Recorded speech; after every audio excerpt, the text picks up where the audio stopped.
This is Newcap News. Well, as the year gets closer to wrapping up, we had a chance to sit down with several members of the community and discuss how things went in 2017. I spoke with Mayor Gerald Albers about the wastewater treatment plant, the George Cuff report, and where Lloydminster stands going into the new year.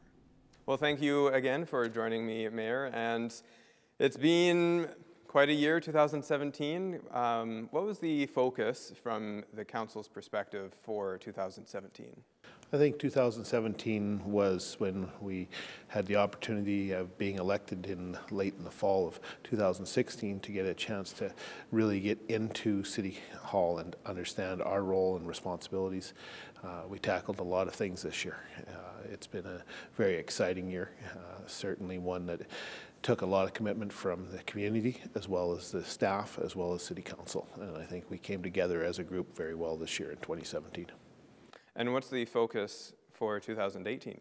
The wastewater treatment plant. By law, we have to do something with our wastewater treatment, and we're working very diligently leading into 2018 with our provincial governments and our federal government to try and secure grant funding that will allow us to take the next step and construct or start the construction of a new wastewater treatment plant that will make us compliant with the laws of Canada that we're not compliant with today. And what were some of the big challenges, or what was the biggest challenge for 2017 for council and yourself? I think the biggest challenge was coming to a decision that we felt that a governance audit was the best process to go forward. It had options laid out by administration saying should we look at a greater audit than simply just a governance audit. Council decided to go with the governance audit. The results are here today. So there's been a lot of change, and I think that's an accomplishment from our perspective. It was an accomplishment not just of City Council, but of the City Administration. I feel very comfortable leading one team, and that's what we have is one team here at the City between administration, between council, the employees.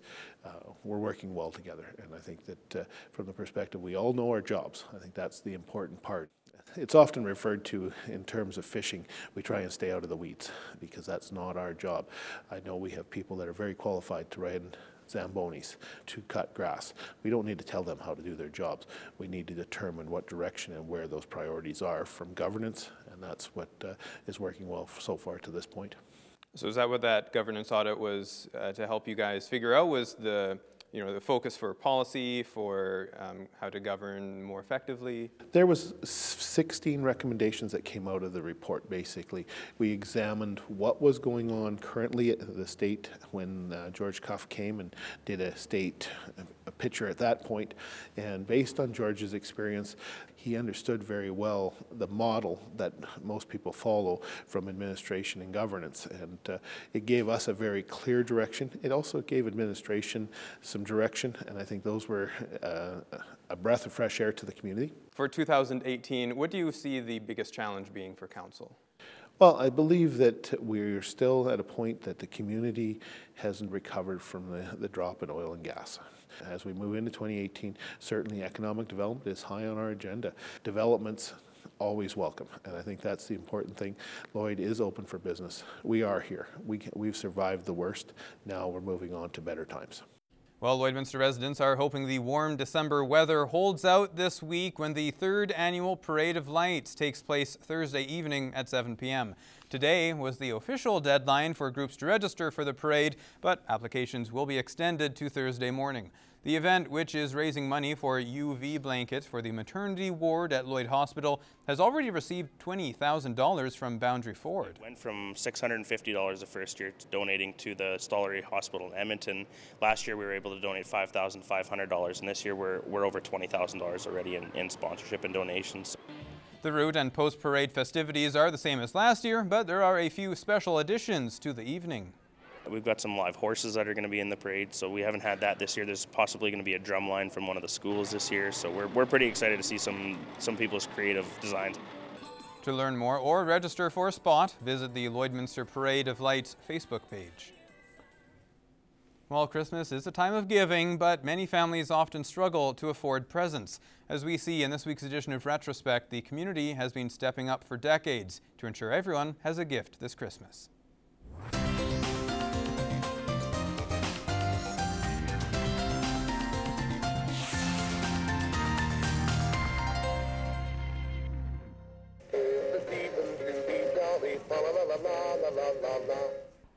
Christmas is just days away. Some children are wondering if it's going to be a white Christmas, but other kids aren't sure if Santa's even going to come down their chimney. So the community has banded together to ensure each and every child has a present under the tree. It's called the Gift of Christmas.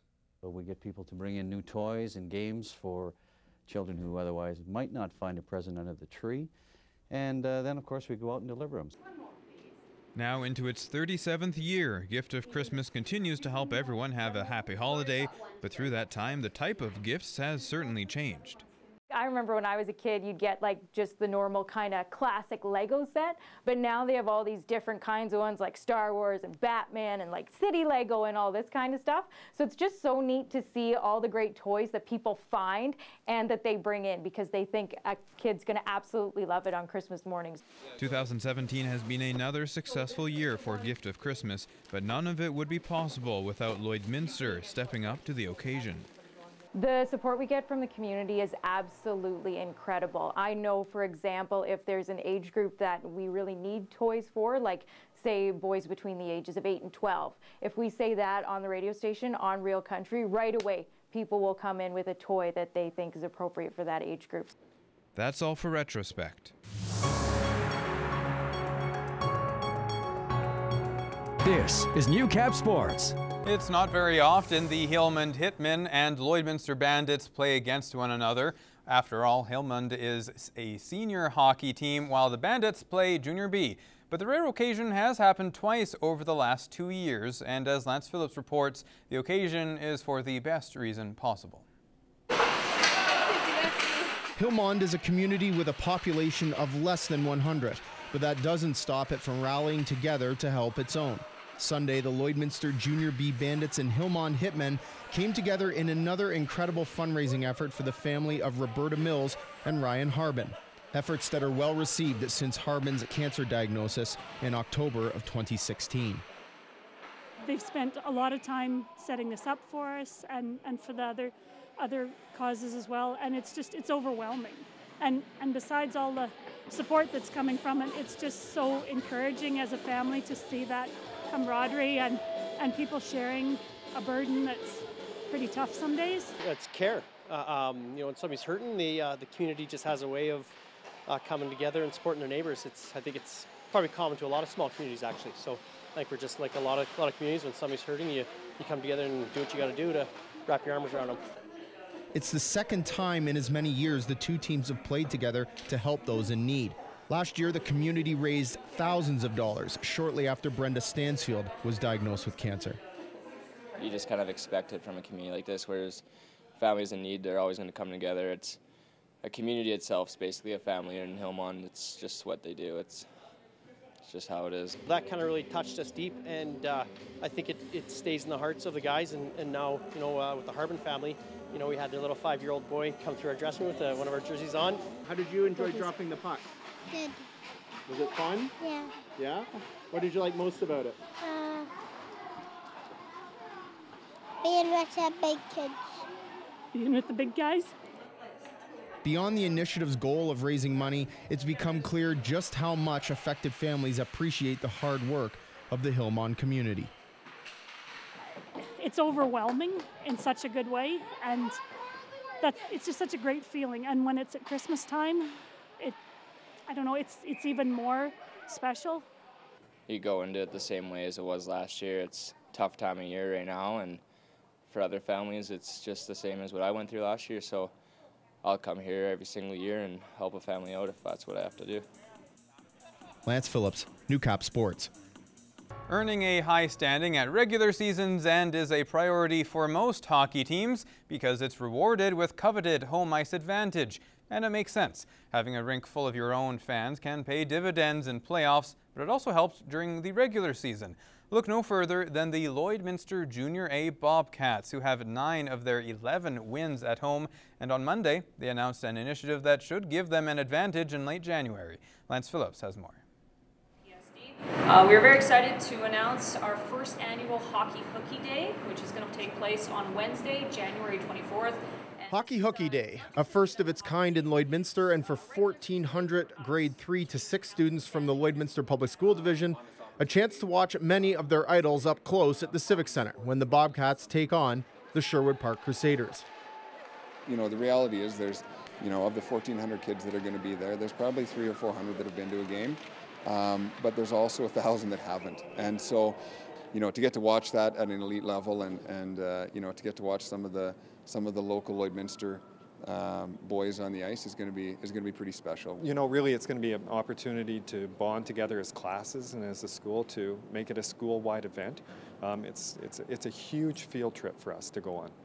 I think it gives us a huge advantage because there's going to be 1,400 kids cheering for the Bobcats and no one's going to be cheering for the Crusaders. And the excitement of that idea has already been instilled in Bobcats players and the kid in everyone in attendance. It's going to be great. They're going to go out there and cheer with their buddies, and hopefully the Bobcats bring us home a win that day, which would be awesome. And there's going to be a lot of energy in that arena. As of Monday, the Bobcats trail Sherwood Park by 10 points, meaning the game could have tremendous importance, and that isn't lost on Walker. It's going to be a good game, though. We're going to have to beat them if we want to leapfrog them here in the new year. And yeah, I'm not worried. We're going to win that game. Promise that. Lance Phillips, New Cap Sports.